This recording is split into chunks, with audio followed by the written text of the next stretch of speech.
Now, Derek is discovering the history of Newbridge Silverwear this morning. He's watching them perfect their craft in the factory. Derek, tell us more. Yeah, perfecting their craft is right, guys. Welcome down here. In fact, we're behind the scenes live here at Newbridge Silverwear. It's great to be here on the factory floor. Rhoda Mackey, good morning to you. Good morning, Derek. Rhoda, before we get into the manufacturing process itself, and it's quite an in-depth process, give us a rundown of the history of the place. Yeah, so Newbridge Silverwear was set up 90 years ago this year. It was set up in 1934 when Newbridge would have been a garrison town.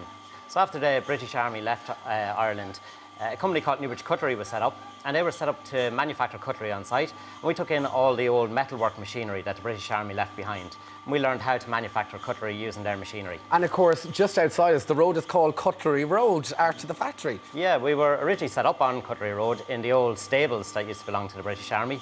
Over time, we had to move across to a bigger facility here. Yeah, the company done really well. We employed up to 600 craftsmen at the peak of production.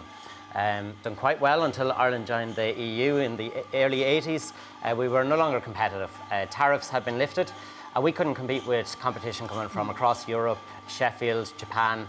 So we needed to find something new to manufacture. This is obviously a family-run business, and a lot of generations have come through here over the years, right? Yeah, it is still an Irish-owned, family-run business. Generations of families working here. We have grandfathers, sons, even granddaughters working here. So yeah, generations of families have come through Newbridge Silverwear. Not only that, we've a lot of famous faces have passed through your doors as well. Yeah, people like Maureen O'Hara would have visited Newbridge Silverwear, Olivia Newton-John, Bill and Hillary Clinton would have dined using Newbridge Silverwear cutlery. Even the Queen of England, when she was on her historic state visit to Ireland, she would have dined at Dublin Castle using Newbridge Silverwear. And I believe Olivia Newton-John, in fact, she visited a couple of times, like Maureen O'Hara. Yes, she did. Olivia Newton-John visited in 2018. She opened up her own exhibition here at our Museum of Style Icons. So she opened up her exhibition. She was about to sell off some garments and outfits from the likes of Bad Sandy outfit.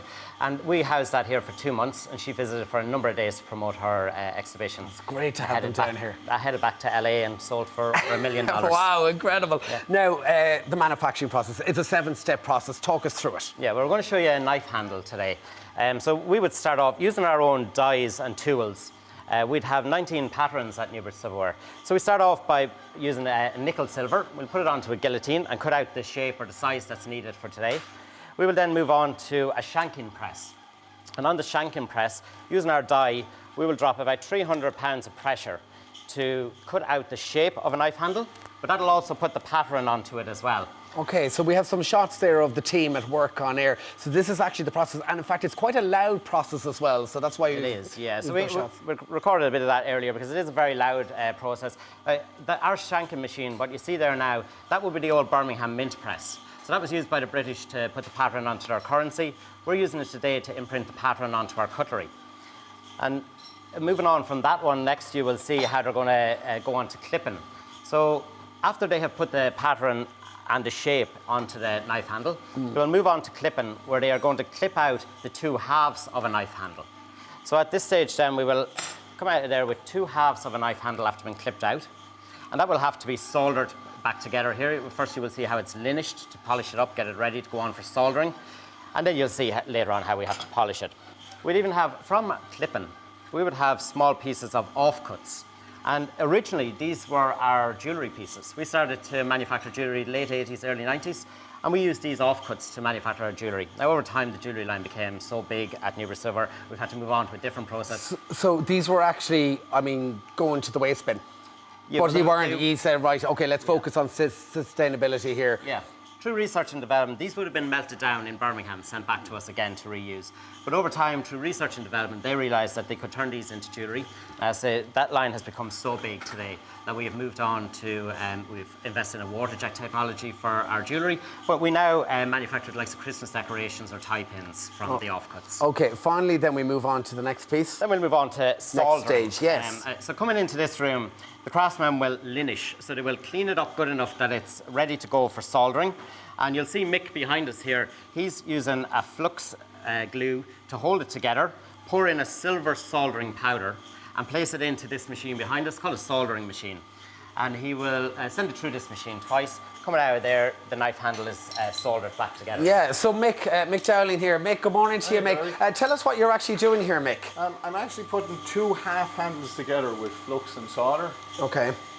And obviously, I see a flame here as well. Oh, yeah, that You flame. pass it through that flame, do you? Oh, yeah, I think a temperature around 800 degrees. or 800 something. degrees. So you're working in such close proximity to it. Is it a difficult process to do? Yeah, it's quite labour intensive, all right. Okay. But you get used to it. You as get I say. used to it, and I believe a couple of generations of your family, Mick, have gone through here. Oh, well, I have my brothers working here at the minute, yeah, and I had two uncles as well in here. Okay, so it's great. So you're ruling the roost, so to speak. Well, I don't know about that now. All right, Goramila Mahagut, Mick. So there we have it. I mean, so it's such it's such an intensive process, right? And there's 7 steps to it, and each one has to be followed quite carefully. Yeah, it is quite labour intensive. So it's handcrafted. Coming out from Mick, we will go on for polishing next. And there's even 4 stages of polishing, different size pads on each polishing machine to get up to a higher level of polish. We'll go on for hafting, how we try to get the blade and the handle together, before we finish off with silver plating, packaging on site, the Newbridge Silverwear blue.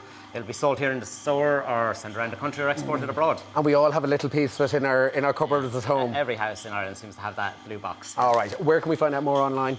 Oh, www.newbridgesilverwear.com. All right, okay. We'll have more here a little bit later on this morning. Of course, we're going to be dressing the table for the festive feast ahead with the one and only Donegal's Noel Cunningham. But for now, guys, are we twinning?